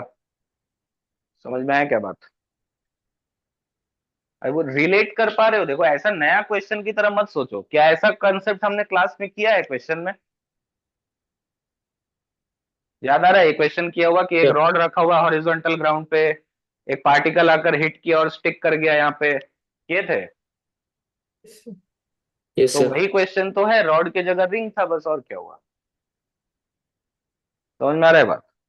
तो कंसेप्ट देखो मैटर करता है आपको, फिर हर बार क्वेश्चन का प्रेजेंटेशन तो अलग अलग देगा। इस बार जेई एडवांस 2024 में क्वेश्चन आया ना, 24 में क्वेश्चन क्या आया कि भाई सेम क्वेश्चन है, डिस्क था यहाँ पे, रिंग की जगह डिस्क है, और एक पार्टिकल यहाँ पर किसी r/2 पोजीशन पर आकर हिट किया और स्टिक कर गया। तो बताओ कि इस सिस्टम का एंगुलर वेलोसिटी क्या है? तो अगर थोड़ा नोट्स पढ़ोगे और चीजों को रिलेट करने का कोशिश करोगे तो ये जेई एडवांस 2024 का क्वेश्चन है, क्या नया है इसमें? समझ में आ रहा है? थोड़ा सा रिलेट करना पड़ेगा आपको, बिल्कुल एग्जैक्टली सेम क्वेश्चंस तो नहीं मिलेगा, ठीक है, लेकिन नोट्स के बाहर भी नहीं मिलेगा, ये गारंटी है भाई। नोट्स के बाहर क्वेश्चन आएगा नहीं, कंसेप्ट जो आपको मिलता जुलता क्वेश्चन नोट्स में 100% मिलेगा। समझे? बड़ा हाँ सोच सर, समझ के वो नोट्स बनाते हैं।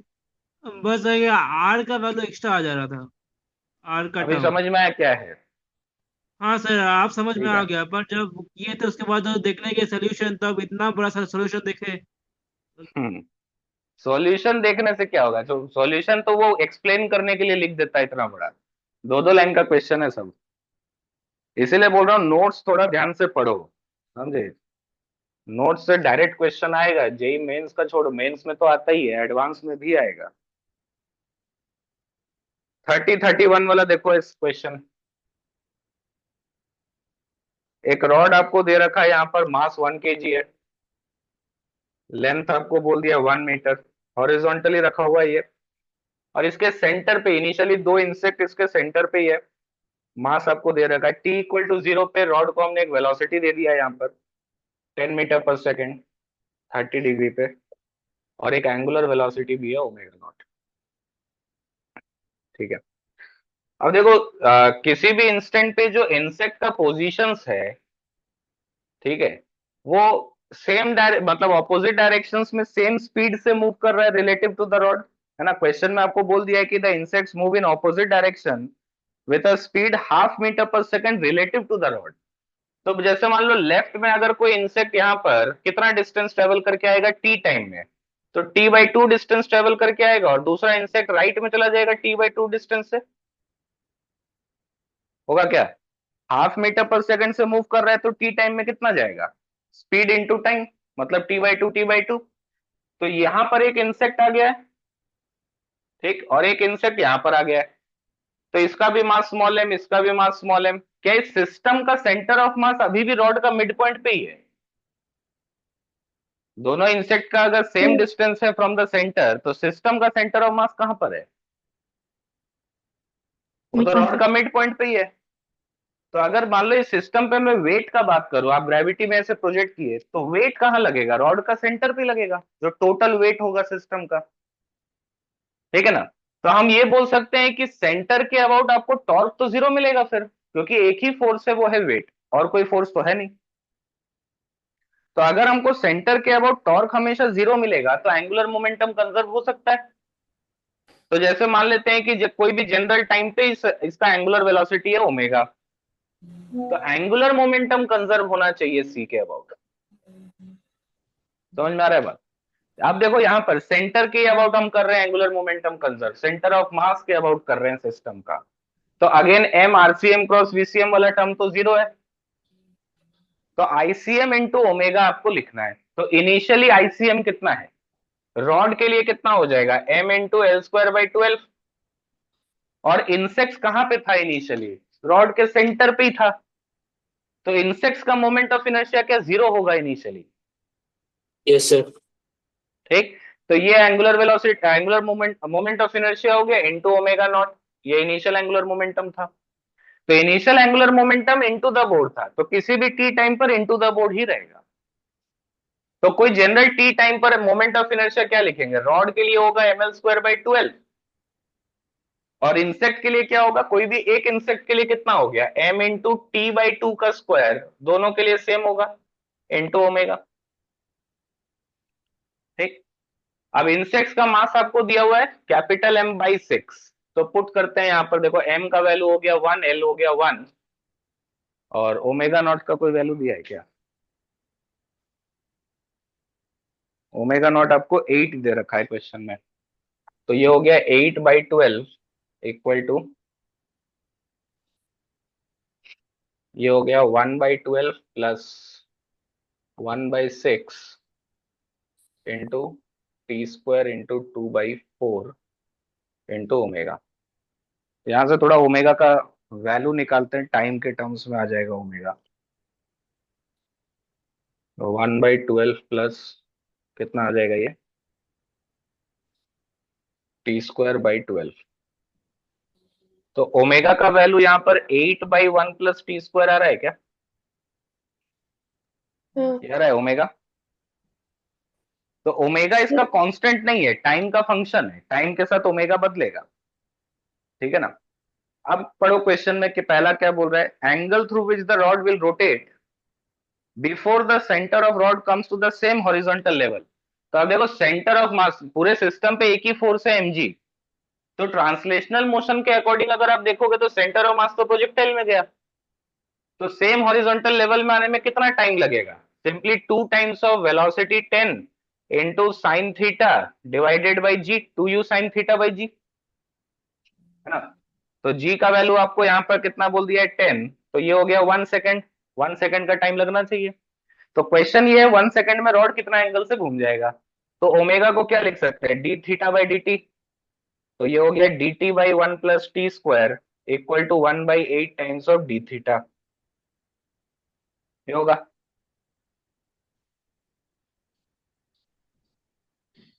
तो ठीक। इसमें एल का टर्म रहेगा ना? कौन सा एल का टर्म? सर एमएल्स को जो फास्ट एल तो इक्वेशन 1 पुट कर दिए, 1 ओके मीटर सर। दिया हुआ है आपको। तो टी इक्वल टू 0 पे मान लो थीटा 0 है, तो आपको ये निकालना है 1 सेकेंड में कितना एंगल से घूम जाएगा। तो ये कौन सा फंक्शन है? आई थिंक tan इनवर्स का फंक्शन है क्या ये? इसका integration dx by 1 plus x square, tan inverse है ना? तो π/4 हो गया ये, tan इनवर्स t होगा ना ये। Yes sir. तो पहला tan इनवर्स t रखोगे तो tan इनवर्स 1, tan इनवर्स 1 मतलब 45, और tan इनवर्स 0 इज 0। तो π/4 इक्वल टू थीटा बाई 8, तो थीटा का वैल्यू हो गया 2π। तो 2π एंगल से घूम जाएगा रॉड। ठीक है, ये इंटीग्रेशन आपको मालूम होना चाहिए ना, tan इनवर्स t का फंक्शन है ये। उसके बाद क्या बोल रहा है? Frictional force on the insect when they reach the ends of the rod. तो स्लिप नहीं कर रहा है ये। अब देखो कि इसका जो वेलोसिटी है with respect to the rod, अगर आप देखोगे फ्रिक्शनल फोर्स क्या है? एक रियल फोर्स है। अब याद है रियल फोर्स तो कोई भी रेफरेंस फ्रेम में सेम वैल्यू ही आता है कि नहीं? तो रॉड के रेस्पेक्ट में निकाल लेते हैं। तो with respect to the rod आपको क्या दिखेगा? देखो रॉड यहां पर जब एंड्स पे पहुंच गया, इंसेक्ट एंड्स पर कब पहुंचेगा, कितना टाइम बाद पहुंचेगा? 1 सेकंड। इंसेक्ट्स को कितना डिस्टेंस ट्रेवल करके आना है? हाफ मीटर का डिस्टेंस ट्रेवल करके आना है, तो 1 सेकंड लगेगा ना पहुंचने में। ठीक है, तो t इक्वल टू 1 सेकेंड पे इसका ओमेगा कितना है सिस्टम का? यहां पे सिंपली t को 1 पुट कर लो तो 8/2 मतलब 4 रेडियन पर सेकेंड। अब with respect to the rod अगर आप देख रहे हो तो रॉड के रेस्पेक्ट में क्या होगा? एक रोटेटिंग रेफरेंस फ्रेम में देख रहे हो ना,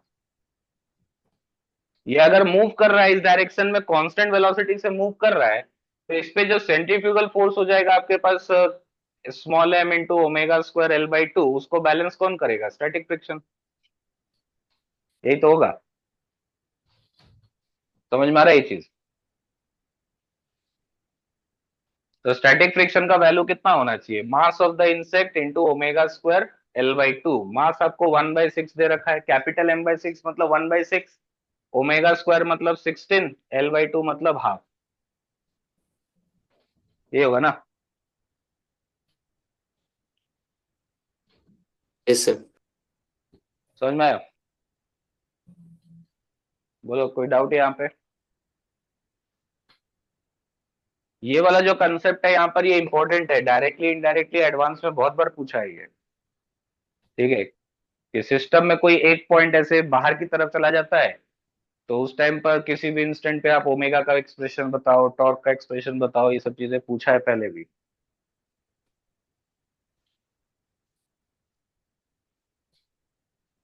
अच्छा, 31 तक हो गया, उसके बाद 32 है क्या? देखते हैं।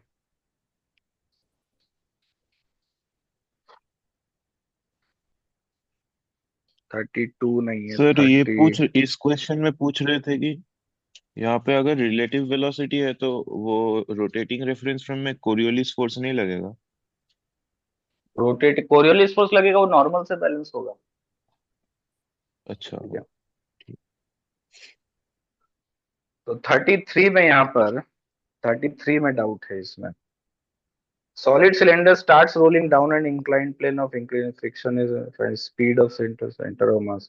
इसमें क्या दिक्कत हो गया 33 में? रोलिंग मोशन हो रहा है तो एक्सेलरेशन ऑफ सेंटर ऑफ मास निकाल सकते हो, नहीं तो डायरेक्ट फॉर्मूला था,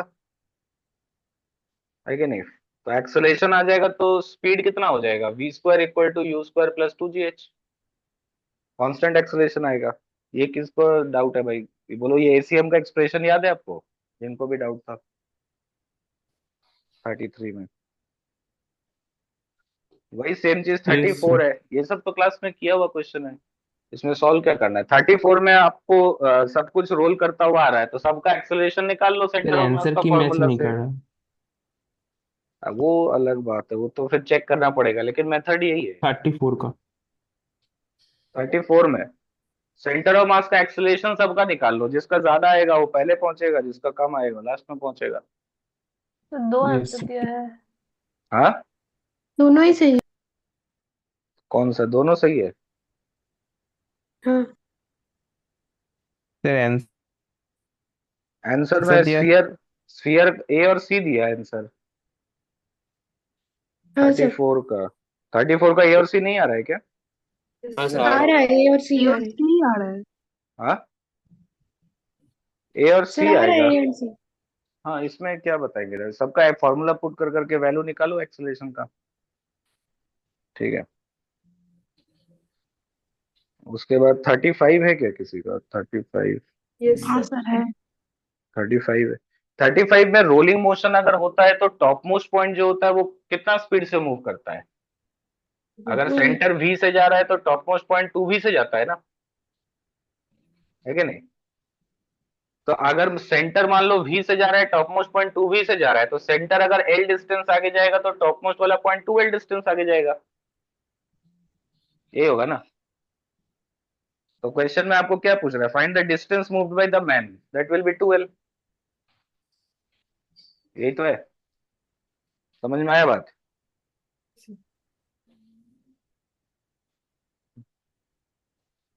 बोलो क्लियर है क्या? ये 35 समझ में आया? हाँ सर। ठीक है, स्पीड डबल है तो डिस्टेंस ट्रेवल्ड भी डबल होगा। 36 है क्या? 36? हाँ सर है। 36। Value of theta for which point P, velocity of point P will be in vertical direction. Rolling motion rolls on horizontal ground, लेकिन यहाँ पे एंगुलर वेलोसिटी का वैल्यू आपको 2v/r दिया है, स्लिप करता हुआ मूव कर रहा है ये 2v/r। तो पॉइंट P का वेलोसिटी आपको वर्टिकली अपवर्ड चाहिए, वर्टिकल डायरेक्शन में चाहिए। तो जैसे मान लो यहाँ पे पॉइंट P है, तो सेंटर ऑफ मास का वेलोसिटी v, और अगर ये r है तो सेंटर ऑफ मास के रेस्पेक्ट में वेलोसिटी r ओमेगा। तो इन दोनों का रिजल्टेंट आपको अपवर्ड डायरेक्शन में चाहिए। नहीं हो जाएगा क्वेश्चन? अगर वर्टिकल में आपको रिजल्टेंट चाहिए तो हॉरिजॉन्टल वाला कंपोनेंट को क्या करो, इक्वल 0 कर दो, कैंसिल आउट कर दो। नहीं होगा? हाँ सर हो ये जाएगा। एंगल थीटा है तो v का value r omega cos theta होना चाहिए, बस हो गया। ठीक है, 37 है क्या? 37, 37 नहीं है, 38, 38 नहीं है, 39 है। 39 क्या है भाई? तो 39 हो गया था। 39 हो गया था, किसी को डाउट है 39 में? नहीं है। 40, 40 है क्या? 40, 40 नहीं है, 41 है, 42 है, 41 क्या है? 41 तो क्लास में किया हुआ क्वेश्चन है ये। अरे आप नोट्स नहीं पढ़ते क्या? क्लास में किया हुआ क्वेश्चन है तो 41 सेम डेटा के साथ किया हुआ क्वेश्चन है। 41 का सी वाला नहीं आ रहा है। उसका चेंज इन काइनेटिक एनर्जी से नहीं आ रहा है। 41 में क्या करना है आपको? वर्क डन बाय फ्रिक्शन पूछ रहा है, तो static friction, work done by friction क्या होगा? Change in kinetic energy. तो आपका बाकी पार्ट आ गया, लीनियर स्पीड आ गया, सर तो सब्ट्रैक्ट नहीं होगा। Final kinetic energy half of moment of inertia. अगर रोलिंग स्टार्ट हो गया तो डायरेक्टली कांटेक्ट पॉइंट आईसीओ आ रहा है, उसके अबाउट लिख लो। तो सॉलिड स्फीयर के लिए सेंटर ऑफ मास के अबाउट 2/5 mr² प्लस mr², है ना, इनटू वेलोसिटी कितना हो जाएगा? वेलोसिटी आपके पास 4v0/7 आ गया है ना, तो यस 4v0/7r, ये ओमेगा हो गया, इसका स्क्वायर यस सर गलती हो जाएगा। सही हाँ यस सर। ठीक है। 42 में डाउट है? देखो 42 में यहाँ पे क्या हो रहा है कि जब इंक्लाइन प्लेन पे आके हिट कर रहा है ये सॉलिड स्फीयर है ना, इसका डायग्राम को थोड़ा समझो।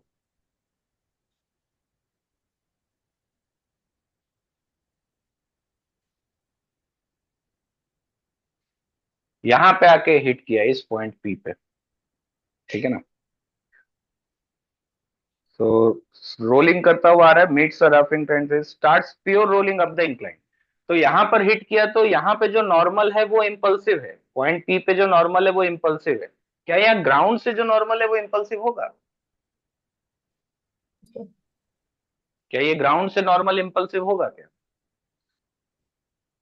नहीं होगा, तो ऐसे रोल करता हुआ नो ऊपर सर। जाएगा ना। तो ग्राउंड वाला नॉर्मल इम्पल्सिव नहीं है, और एमजी हम लेंगे नहीं, इम्पल्सिव फोर्सेस का बात कर रहे हैं। तो पॉइंट पी के अबाउट टॉर्क 0 है, अगर फ्रिक्शन है तब भी वो पॉइंट पी से ही पास होगा उसका इम्पल्स। तो पॉइंट पी के अबाउट हम एंगुलर मोमेंटम कंजर्व कर सकते हैं। ठीक है, अब पॉइंट पी का लोकेशन निकाल सकते हो, पॉइंट पी होगा कहां पे? क्योंकि आप angular momentum, initial angular momentum लिखोगे तो क्या लिखोगे आप? M RCM cross VCM plus ICM omega. लेकिन आरसीएम क्रॉस वीसीएम लिखते टाइम जो अगर इसका सेंटर ऑफ मास का वेलोसिटी या लाइन ऑफ मोशन आपने लिख लिया, फिर तो पॉइंट पी से परपेंडिकुलर डिस्टेंस चाहिए ना, तो पहले तो पॉइंट पी चाहिए हमको। तो जैसे यहाँ पर आप पॉइंट पी का लोकेशन निकाल सकते हो क्या, कितना हाइट पे है पॉइंट पी? ये पॉइंट पी है, जो टेंजेंट यहाँ पर पॉइंट पी पे बनाया हमने, ये टेंजेंट हॉरिजॉन्टल से 60 डिग्री पे है। ठीक है, तो ये पॉइंट पी का हाइट आ जाएगा। Yes, sir. R/2. हाँ, ये हाइट r/2 आ रहा है। Yes, sir. तो इनिशियली ये जो स्फीयर है ये रोल करता हुआ जा रहा है, मान लो v नॉट से घूम जा रहा है और ओमेगा नॉट से घूम रहा है, तो रोलिंग मोशन है तो v not equal to r omega not है। तो initial angular momentum about p क्या लिखेंगे, सेंटर ऑफ मास का momentum m v not point p से perpendicular on line of motion is r/2, है ना, इनटू द बोर्ड है ये term. Second term ICM omega, ICM ये यूनिफॉर्म स्फीयर है, तो 2/5 mr² इंटू ओमेगा नॉट, ये इनिशियल एंगुलर मोमेंटम हो गया। ओमेगा नॉट भी इंटू द बोर्ड है, पॉजिटिव है। Final angular momentum point P के अबाउट घूमने लगा, प्योर रोटेशन में आ गया अबाउट पॉइंट पी। तो पॉइंट पी के अबाउट एंगुलर मोमेंटम क्या लिखोगे, फिक्स्ड एक्सिस रोटेशन हो गया ना ये, ठीक है। तो फिक्स्ड एक्सिस रोटेशन के लिए क्या इक्वेशन बनेगा, या फिर आप ऐसे बोल सकते हो कि पॉइंट पी आईसीआर का काम कर रहा है, यहाँ पे रोलिंग मोशन हो रहा है पॉइंट पी के अबाउट पी। तो एंगुलर मोमेंटम अबाउट पी क्या लिखेंगे हम लोग directly, moment of inertia about P which is 2/5 mr² plus mr² into omega final, ये आंसर है। समझ में आया बात। Yes, sir. उसके बाद 43 है क्या, 43 नहीं है, 44 भी नहीं है, 45 है, सर 44 डाउट है। 44 डाउट है।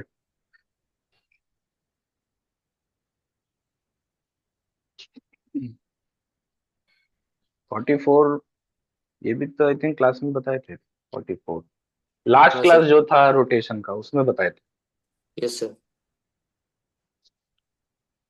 यूनिफॉर्म सिलेंडर है और रोल करता हुआ आया,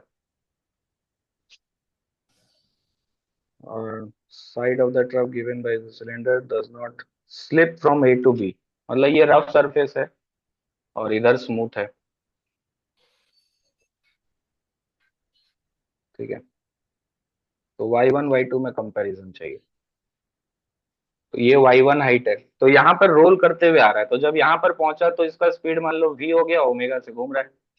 तो यहाँ से आपने रिलीज किया work done by gravity mg y1, final kinetic energy, ये पॉइंट आईसीआर का काम कर रहा है, कांटेक्ट पॉइंट। तो half of moment of inertia about point P, वो कितना हो जाएगा, सिलेंडर है ना, तो m इंटू मान लो इसका रेडियस आर है, तो mr²/2 plus mr² into omega square, है कि नहीं। तो डायरेक्ट यहाँ से y1 हो गया। अब मान लो कि ये घूमता हुआ यहाँ पर गया y2 हाइट पे, तो यार स्मूथ है तो ओमेगा में तो कोई चेंज नहीं आएगा ना, यार ये पॉइंट कि ओमेगा नहीं बदलेगा। अगर स्मूथ सरफेस पे जा रहा है कोई टॉर्क तो है नहीं, तो यहाँ पे भी जब पहुंचेगा तो एंगुलर वेलोसिटी तो एज इट इज ओमेगा रहेगा। और मान लो y2 गया, तो अब वर्क डन बाय ग्रेविटी कितना हो गया, minus of mg y2। Final kinetic energy में रोटेशनल काइनेटिक एनर्जी तो रहेगा ही, और इनिशियली भी यहाँ पर रोटेशनल काइनेटिक एनर्जी है, चेंज क्या हुआ सिर्फ ट्रांसलेशनल काइनेटिक एनर्जी, तो minus of half of mv², यहां से निकाल लो y1 y2 में रिलेशन, ठीक है। यहाँ पर आप ओमेगा को v/r रख सकते हो, रोलिंग हो रहा था यहाँ पे। समझ में आया ये चीज। हाँ सर।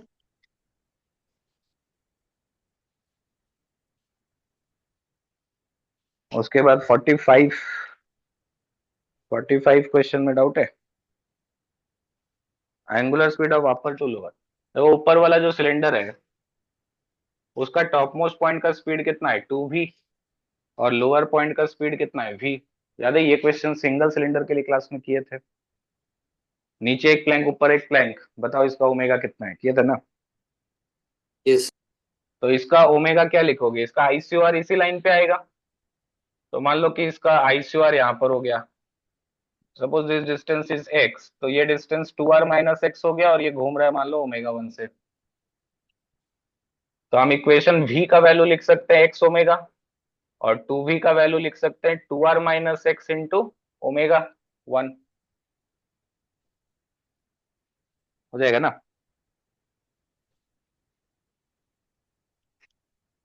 तो इन दोनों को अगर आप डिवाइड कर दोगे तो कितना आएगा, 2 equal to 2r minus x by x, तो x का वैल्यू कितना आ जाएगा 2r/3।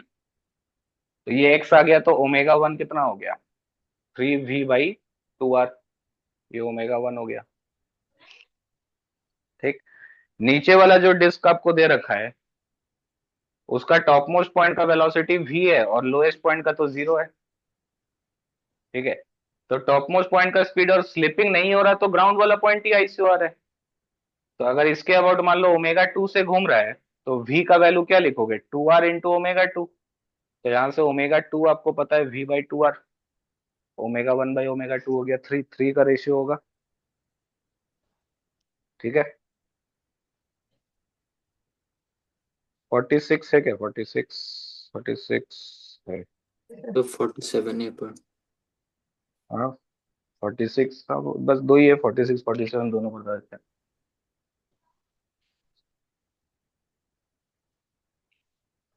देखो 46 में rolls without sliding on a horizontal surface just before it hits the spring. Spring को हिट करने से पहले तक है ना वो रोल करता हुआ मूव कर रहा है और स्प्रिंग के बाद वाला जो पोर्शन है वहां पर फ्रिक्शन है नहीं। तो यहाँ पे अगर रोलिंग मोशन हो रहा है तो ये v है और मान लो ओमेगा है। यहाँ पर स्प्रिंग को वो हिट किया। ठीक है ना। यहाँ पर स्प्रिंग को हिट किया। आपको पूछ रहा है कि मैक्सिमम कंप्रेशन क्या होगा। तो मान लो इनिशियल पोजीशन से जब यहां पर गया अब देखो इस पोजीशन पे यहां से यहां आने में तो कोई फ्रिक्शन नहीं है तो कोई टॉर्क तो लगा नहीं।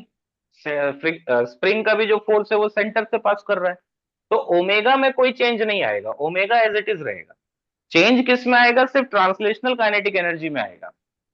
तो अगर x का कंप्रेशन हुआ तो वर्क डन बाय स्प्रिंग -12 के x स्क्वायर और चेंज इन काइनेटिक एनर्जी जो होगा उसमें सिर्फ ट्रांसलेशनल काइनेटिक एनर्जी का चेंज होगा।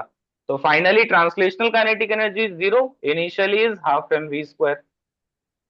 बस ये है। समझ में आया ये चीज।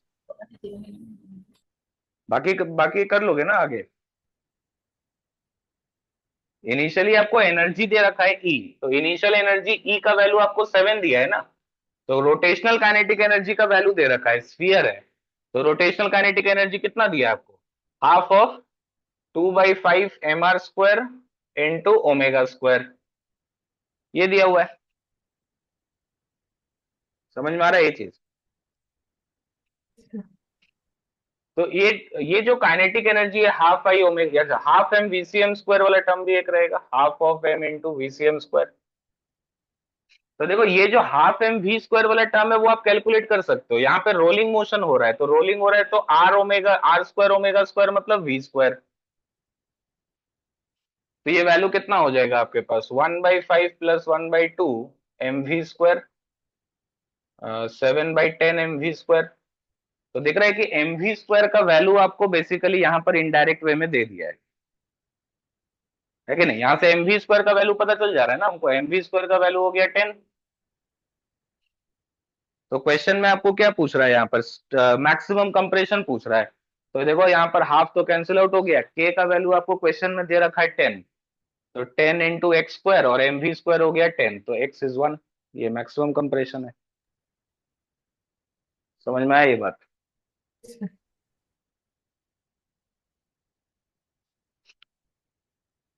उसके बाद एक लास्ट क्वेश्चन है।